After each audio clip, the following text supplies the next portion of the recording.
आप देख रहे हैं राष्ट्र की बात। आपके साथ में हूं मानक गुप्ता। अब एक तरफ उत्तर प्रदेश और महाराष्ट्र में भी समाजवादी पार्टी और शिवसेना उद्धव गुट कांग्रेस के साथ टकरार के रास्ते पर हैं। सीटों का बंटवारा नहीं हो पा रहा है।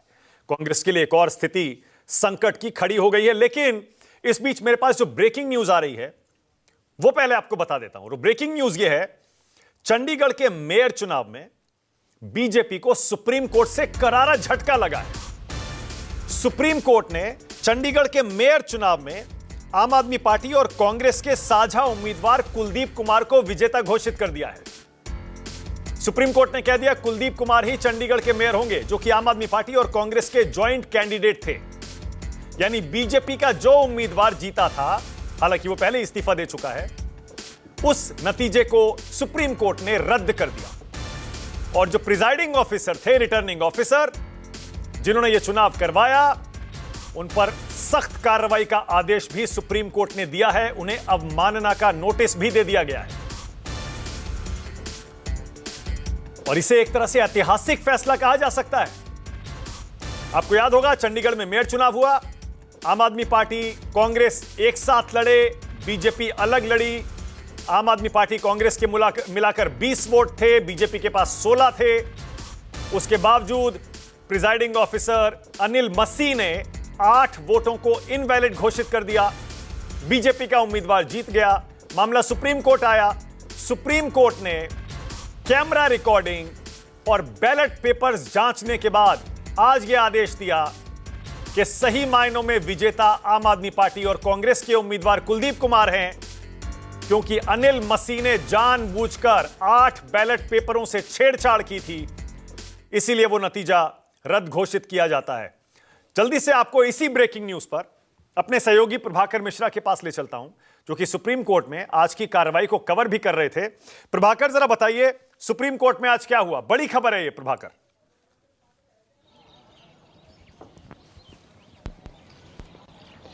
मानक, हम जो कहते हैं ना, एक ऐड भी आता है कि ऊपर वाला सब देखता है।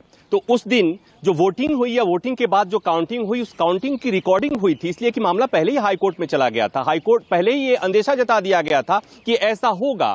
तो वो वोटिंग और काउंटिंग का पूरा वीडियो फुटेज था, वो सुप्रीम कोर्ट में मंगाया गया था। सुप्रीम कोर्ट ने मंगाया, सुप्रीम कोर्ट ने देखा। और आपको याद होगा कि पहले दिन ही जब मामला आया था और उस समय भी कुछ वीडियो फुटेज सीजीआई ने देखने के बाद सीजीआई ने कहा था कि ये तो लोकतंत्र की हत्या है। और अनिल मसीह को कल भी बुलाया गया था और आज भी बुलाया गया।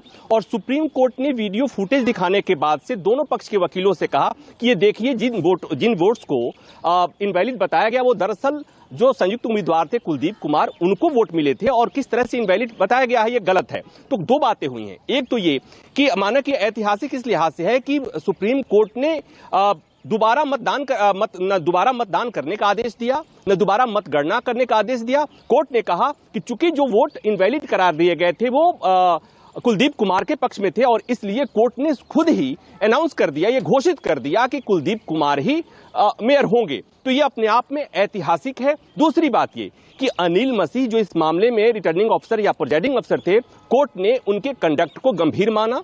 शुरू में ही हालांकि टिप्पणी में कह दिया था कि ये लोकतंत्र के हत्यारे हैं, और आज कोर्ट ने कहा कि इनके खिलाफ कार्रवाई होगी, सो कॉज नोटिस जारी हो गया, इनके कोर्ट की अवमानना की कार्रवाई होगी। वो भी तब जब अनिल मसीह के लिए देश के पूर्व अटॉर्नी जनरल मुकुल रोहतगी खड़े हुए थे उनके बचाव में। बहुत कोशिश किए वो बताने के लिए कि अनिल मसीह का जो कंडक्ट था कुछ ऐसा नहीं था।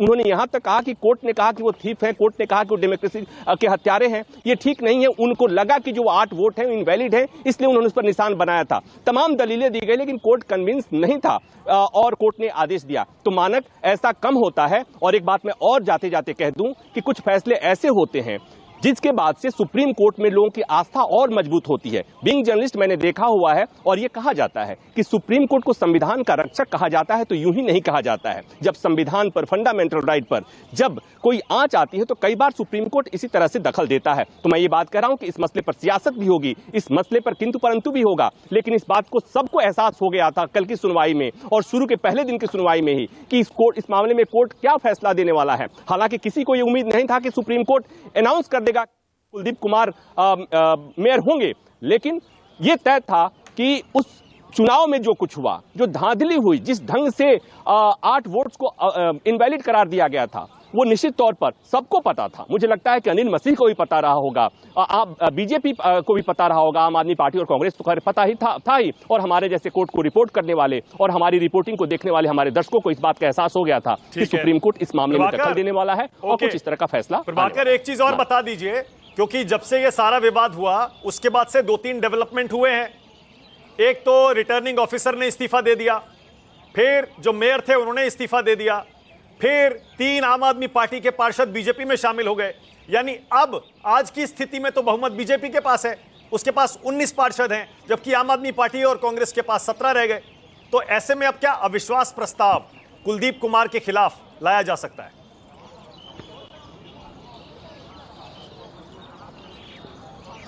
मानक अविश्वास प्रस्ताव लाया जा सकता है, लेकिन आज एक विश्वास बहाली का भी काम हुआ है। इसको मैं रेखांकित करना चाहता हूं कि जो आम आदमी पार्टी और जो कांग्रेस का जो आरोप था वो सिद्ध हुआ है, और सियासत में ये अपने आप में बहुत बड़ी जीत है आम आदमी पार्टी और कांग्रेस के लिए। ये बात और है कि कुलदीप कुमार के पक्ष में चूंकि पार्षदों की संख्या नंबर गेम में बीजेपी इधर आगे बढ़ गई है, तो हो सकता है कि कल को अविश्वास प्रस्ताव आए और उनके खिलाफ वो विश्वास प्रस्ताव नहीं जीत पाए। लेकिन अभी के लिए तो यही समझिए कि आम आदमी पार्टी और कांग्रेस के लिए सेलिब्रेशन का दिन है। ओके, बहुत शुक्रिया प्रभाकर इस जानकारी के लिए।